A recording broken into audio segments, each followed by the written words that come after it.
दोस्तों, आप सभी ने Tarzan the wonder car movie तो जरूर देखी होगी, जिसमें इस लड़के ने राज चौधरी का किरदार निभाया था। मगर इतनी बड़ी सुपरहिट फिल्म देने के बाद भी इस लड़के को दोबारा किसी और फिल्म में काम करने का मौका क्यों नहीं मिला? क्या सचमुच अजय देवगन ने ही इसके करियर को बर्बाद कर दिया? कहा जाता है कि टार्जन के सेट पर ही इस लड़के और अजय देवगन के बीच एक छोटी सी लड़ाई हो गई थी और इस लड़ाई के बाद अजय देवगन बहुत ज्यादा गुस्से में आ गए थे। उसके बाद से ही अजय देवगन इस लड़के के करियर को बर्बाद करने के लिए हाथ धोकर इसके पीछे पड़ गए थे। वहीं कुछ लोगों का यह भी कहना है कि जिस समय टार्जन द वंडर कार आई थी, उसी के आसपास नेपोटिज्म किड्स का दौर शुरू हो रहा था। जैसे रणबीर कपूर और शाहिद कपूर, इन दोनों को आगे बढ़ाने के लिए ही इस लड़के को पीछे कर दिया गया। इस वीडियो में हम जानेंगे कि नेपोटिज्म, बॉलीवुड और अजय देवगन, इन तीनों ने मिलकर कैसे इस लड़के का पूरा करियर बर्बाद कर दिया। दोस्तों, इस लड़के का नाम है वत्सल सेठ। इनका जन्म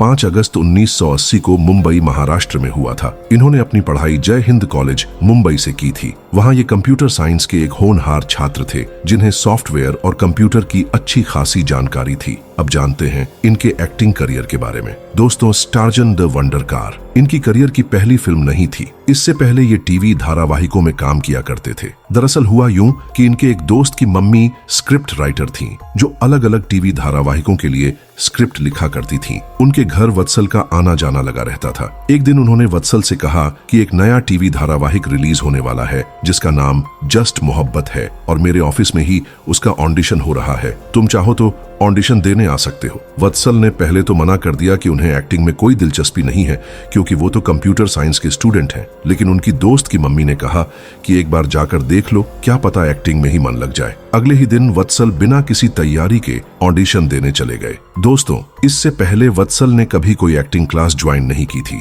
जो कुछ भी एक्टिंग उन्हें आती थी, वह पूरी तरह से नेचुरल थी। जब उन्होंने डायरेक्टर के सामने ऑडिशन दिया, तो डायरेक्टर को उनका ऑडिशन बेहद पसंद आया। डायरेक्टर को वत्सल की नेचुरल एक्टिंग, शार्प चेहरा और इनोसेंट फेस बहुत अच्छा लगा। इसके बाद उन्हें धारावाहिक में जय मल्होत्रा का रोल निभाने का मौका मिला। यह धारावाहिक 1996 में रिलीज हुआ और सन 2000 तक चला। इन 4 वर्षों में वत्सल को घर घर में पहचान मिलने लगी। लेकिन धारावाहिक के दौरान भी वत्सल ने अपनी पढ़ाई नहीं छोड़ी। जब सन 2000 में यह धारावाहिक खत्म हुआ, तब वत्सल के माता पिता ने कहा कि तुम्हें आगे की पढ़ाई जारी रखनी पड़ेगी, क्योंकि बॉलीवुड में बिना किसी गॉडफादर के तुम ज्यादा आगे नहीं जा पाओगे और बीच में ही नेपोटिज्म का शिकार हो जाओगे। हम नहीं चाहते कि तुम नेपोटिज्म के चलते अपनी कंप्यूटर साइंस की डिग्री भी छोड़ दो। इसके बाद वत्सल ने एक्टिंग इंडस्ट्री से थोड़ी दूरी बना ली और पढ़ाई पर ध्यान देने लगे। जैसे ही इनकी पढ़ाई सन 2002 में पूरी हुई, उन्हें पता चला कि अब्बास मस्तान, जो कि उस समय बॉलीवुड के मशहूर थ्रिलर डायरेक्टर थे,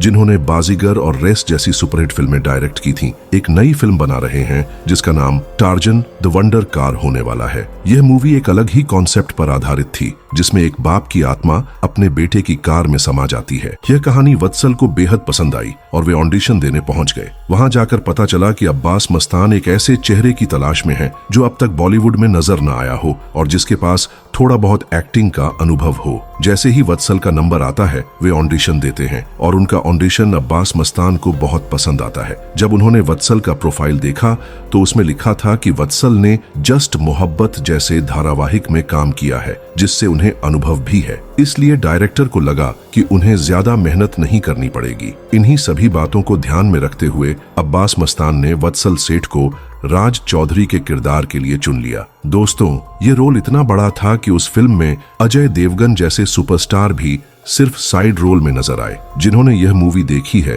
उन्हें पता होगा कि अजय देवगन सिर्फ शुरुआती आधे घंटे में ही नजर आते हैं और बाकी का 1.5 घंटा पूरी तरह से राज के किरदार पर केंद्रित होता है और यही किरदार वत्सल सेठ ने निभाया था। सन 2000 में इस मूवी की शूटिंग शुरू हुई और पहली बार वत्सल को इतने बड़े सुपरस्टार के साथ काम करने का मौका मिला। जब शूटिंग शुरू हुई, उसके बाद से ही वत्सल और अजय देवगन की बॉन्डिंग बहुत अच्छी बनने लगी थी। दरअसल दोस्तों, वत्सल सेठ कहते हैं कि अजय देवगन उन्हें इस मूवी की शूटिंग पर बहुत ही ज्यादा गाइड किया करते थे। अजय देवगन उनके लिए एक सुपरस्टार नहीं, बल्कि बड़े भाई जैसे थे। अजय देवगन हमेशा वत्सल की एक्टिंग को निखारने की कोशिश करते रहते थे। वत्सल खुद अपने एक इंटरव्यू में बताते हैं कि जब भी ऑफ कैमरा वह अजय देवगन से मिलते थे, तो वह उनकी एक्टिंग को पॉलिश करने का काम करते थे। जैसे कि वह उन्हें बताते थे कि एक्टिंग करते समय कैमरा एंगल पर ध्यान देना चाहिए। किसी भी खतरनाक डायलॉग को बोलने से पहले हल्का सा पॉज लेना चाहिए और एक्टिंग के साथ साथ अपनी बॉडी लैंग्वेज पर भी काम करना चाहिए। इन्हीं सारी चीजों की वजह से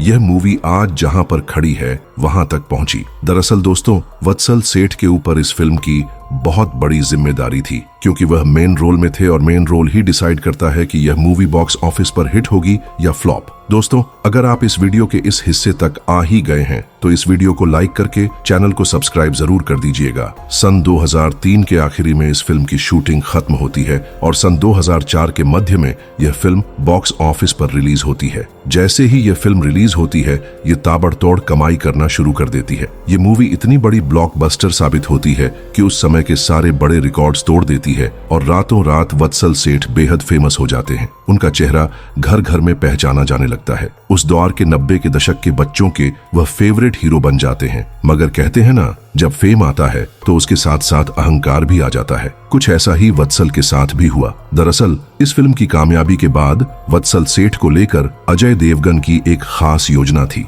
अजय देवगन चाहते थे कि उनका जो करीबी रिश्तेदार फिल्म इंडस्ट्री में लॉन्च हो रहा था वह वत्सल के साथ काम करे, ताकि वत्सल की फेम से उस नए एक्टर को भी पहचान मिले। मगर वत्सल सेठ ने उस फिल्म में काम करने से साफ इनकार कर दिया। इस फैसले से अजय देवगन बहुत नाराज हो गए। कहा जाता है कि इसके बाद अजय देवगन ने वत्सल के करियर को रोकने के लिए अपने स्तर पर कोशिशें शुरू कर दी। वत्सल को कई फिल्मों के ऑफर आते थे, मगर जैसे ही वह वहां पहुंचते थे कुछ ही दिनों में उन्हें फिल्म से निकाल दिया जाता था और जो कारण दिए जाते थे वो बेहद बनावटी लगते थे, जैसे हमें आपसे बेहतर एक्टर मिल गया है या आप इस किरदार के लिए फिट नहीं लगते। हालत इतनी खराब हो गई थी कि सन 2004 में टार्जन द वंडर कार की रिलीज के बाद वत्सल सेठ पूरे 4 साल तक घर पर ही बैठे रह गए। उन्हें कोई भी काम नहीं मिल रहा था। जो भी ऑफर आते थे उनमें से भी उन्हें किसी न किसी बहाने से बाहर कर दिया जाता था। मगर सन 2008 में वत्सल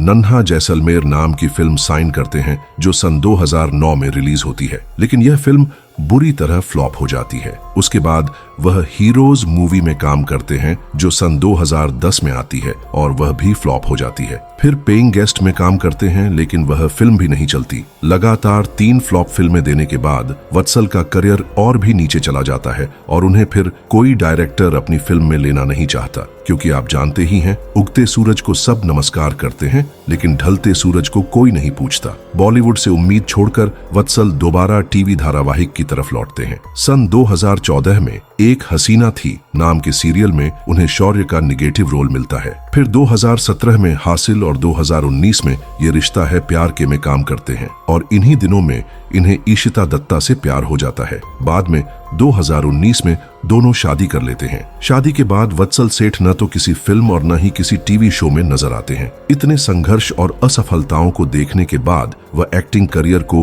अलविदा कह देते हैं और अपनी कंप्यूटर साइंस की डिग्री का फायदा उठाते हुए एक कंपनी शुरू करते हैं जिसका नाम पंक्चुअलिटी है। इस समय उनका एक बेटा है और दूसरा बच्चा भी आने वाला है। इंस्टाग्राम पर वह बहुत एक्टिव रहते हैं और अपने परिवार व फैंस के लिए लगातार अच्छे पोस्ट शेयर करते रहते हैं। मगर दोस्तों, ये तो हो गई वत्सल सेठ की कहानी, लेकिन क्या आपको चतुर रामलिंगम याद है? वही 3 इडियट्स वाला जिसे सब साइलेंसर के नाम से जानते हैं, लेकिन अब वह फिल्मों में क्यों नहीं दिखाई देता? क्या उसके साथ भी नेपोटिज्म का कोई गंदा खेल खेला गया था या इसके पीछे कोई और कारण है? अगर आप यह जानना चाहते हैं तो स्क्रीन पर एक वीडियो आ रहा है, उस पर क्लिक करके उस वीडियो को जरूर देखिएगा।